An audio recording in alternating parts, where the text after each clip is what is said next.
Beginilah kondisi PT Sendawar Adikarya SAK saat ini. Perusahaan hutan tanaman industri di Kabupaten Kutai Barat itu baru saja memberhentikan 75% pegawainya lantaran tidak mampu lagi membayar gaji mereka. Hambatan perusahaan bukan lantaran pandemi sedang melanda negeri ini, tapi dikarenakan sulitnya perizinan untuk mengeluarkan hasil panen kayu mereka dari hutan kepada pembeli. KSOP itu menghentikan kegiatan, menyerahkan kepada pihak PT Sendawar Adikarya dan PT Terindah Jaya untuk menyelesaikan sengketa kepemilikan lahan.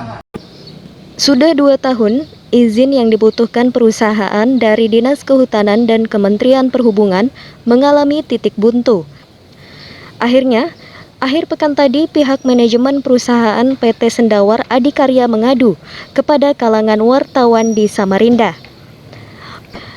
Pada saat kita mengajukan rekomendasi ulang di titik Senduru itu ternyata ada perusahaan lain yang merasa keberatan dan melaporkan ke KSOP kelas 2 Samarinda, yaitu perusahaan namanya PT Terindah Jaya. Ya, Terindah Jaya yang menyatakan seperti ini. Dia katakan PT Terindah Jaya sudah mengajukan surat ke KSOP perihalnya kegiatan ilegal pemotongan kayu. PT Sendawar Adikarya mengaku sudah menanam jenis tanaman HTI pada 11.000 hektar lahan di Kutai Barat. Semestinya perusahaan sudah bisa panen sebanyak 500.000 meter kubik kayu untuk dijual kepada pembeli. Tapi sayangnya ada 2 izin yang tidak bisa dikeluarkan instansi berwenang, sehingga perusahaan menunda masa panen.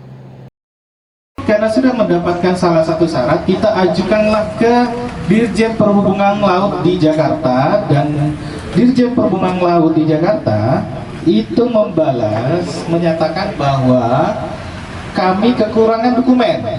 Kekurangan dokumen yang kami butuhkan yaitu 1, penetapan TPK penimbunan atau TPK antara dari instansi berwenang, itu salah satu syarat yang kurang. Ada dokumen persyaratan yang kurang. 1, izin TPK antara. Yang kedua, dokumen lingkungan hidup dari instansi terkait. Hanya ada 2 yang kekurangan dan kami diminta untuk melengkapi itu dalam jangka waktu 30 hari.